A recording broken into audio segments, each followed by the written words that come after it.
Okay, Len, can you describe the oral storytelling traditions of the First Nations? Yeah, I would have to say that it goes right back into the basis of our whole governments, really.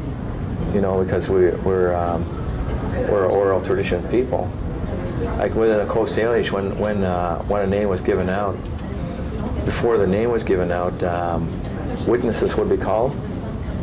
Say, you know, if it was a big name, say maybe up to as many as 5 or 6 witnesses, depending on how many people they wanted to speak back to them. The people who are getting the name would have to go around to all the older members of their family, and they would have to collect the information of how and why that person has the right to that name. Everybody, like on both sides of the family, the wife and the mother and the father and the grandmother and the grandfather on both sides. So everybody have to have a consensus on it. Then when the person is standing up to get their name, they would have a person who would come in and be their speaker, and they would outline the whole history of why the person has the right to have that name, and they would explain that to everybody. And then in the longhouses, some of them are quite big, and so it wasn't a matter of just of speaking, like how we do with a microphone sometimes now. I mean, a person had to be theatrical, very dramatic sometimes, and in order to keep everybody's attention within that setting, you know, because you could have as much as 300 to 500 people sitting in that longhouse, and it's not. The acoustics on them wasn't always that great, and so we I think as Native people in delivering our history and our philosophies and our names, and it was like our parliament, our longhouses and our potlatches and our giveaways. In order to carry those out, people had to have theatrical roles within those ceremonies, because it had to be big as well, and it had to be visual, and sort of, you know, it had to, like, there was the beginning where that started, and then the actual work that got done, and there was a big feast and dancing after. You know, always, and food and dancing and singing was always a part of what we done, and then that whole singing and dancing part became another theatrical presentation for our people. I haven't interviewed one elder that wasn't good at it, you know, just naturally good at it. They always say, I don't know if I want to, I've never been on camera, and then you put them on camera and they just take off and do it naturally. So the role of the storyteller was important to each generation.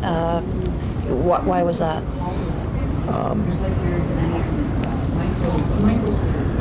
And I'll go back to the Coast Salish again, because that's what I am. But you know, our women never spoke in a longhouse, but they were the documenters of all the history and of all the stories that ever took place. So they would sit quietly and they'd listen and watch everything that went on. And if I was a speaker, then I could go back to my grandmother or to my mother and say, "Is this correct? Is this how it goes?" And they chronologically state that this is how it comes to be, right? And it was important and it was crucial, because it gave us the history on who had the right to be a guardian over certain areas of land within our traditional territories. It gave us the law, whose hunting ground and whose fishing grounds were whose and whose was what. And they didn't do that so they could own it and keep everybody excluded. But they did it because in this particular fishing area is where that family is fed from. And if they're fed from there, then they're looked after, right? So it was crucial that through our ability to orally pass on our rights and our entitlements and our history and everything, you know, you have to be good at doing it with children, because if you tell a child a story in a non-productive way, you know, like if it's not something that they enjoy, then they'll forget it. and then our history and our oral traditions die there.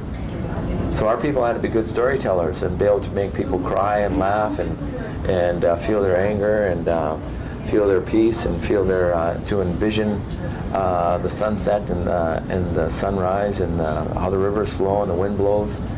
And they used all of those things all the time to deliver stories.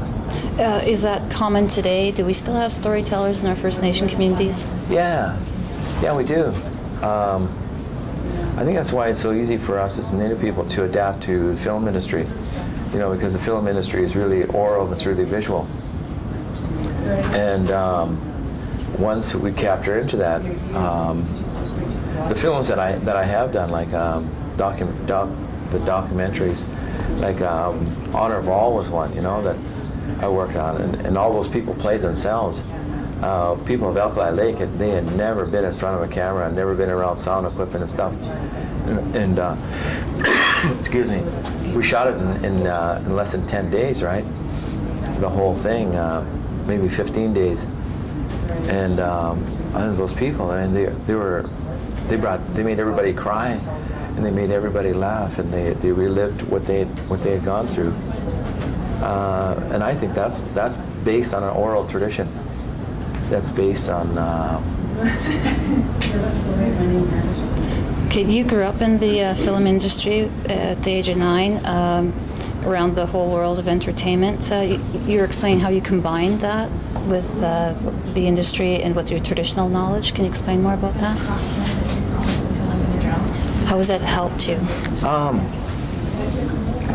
Like in being a chief today and delivering something to the people, like it may be just an approval of a certain section of land that has to be designated for the use of ice rink or our residential building and stuff like that.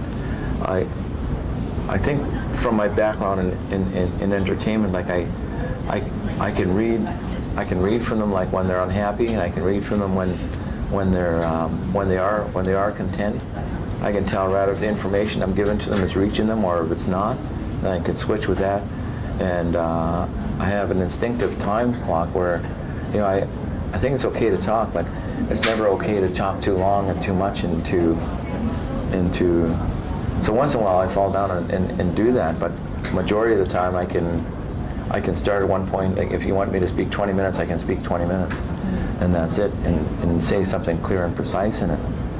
And I think that just comes from the training that I had. I mean, when you roll on a film, you got to roll, and when you cut, it's a cut, and you have a certain action to deliver. And I think everything is a bit of theatrics. Doesn't matter if it's business or if it's politics. You're playing a certain role, and if you play it right, people like it. And if you don't play it right, people don't like it. And so it's been valuable. So last question, you were talking about hurdles to overcome, how we can work together in the Aboriginal film, TV, video industry. What are the major hurdles?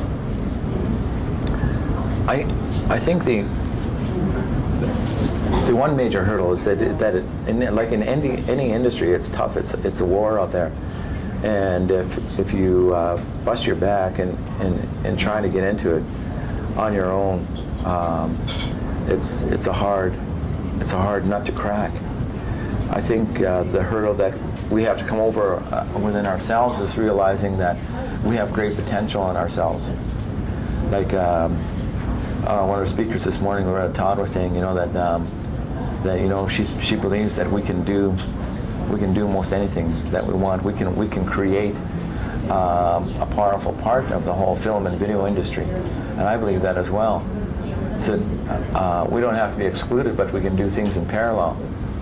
And what will happen is like when other communities have done that, like there's a style in Italian film.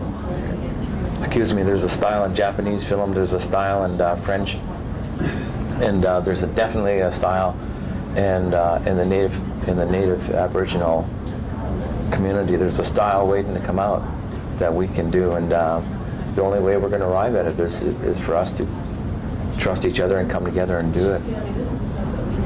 Great. Okay. Thank you. Right. Consent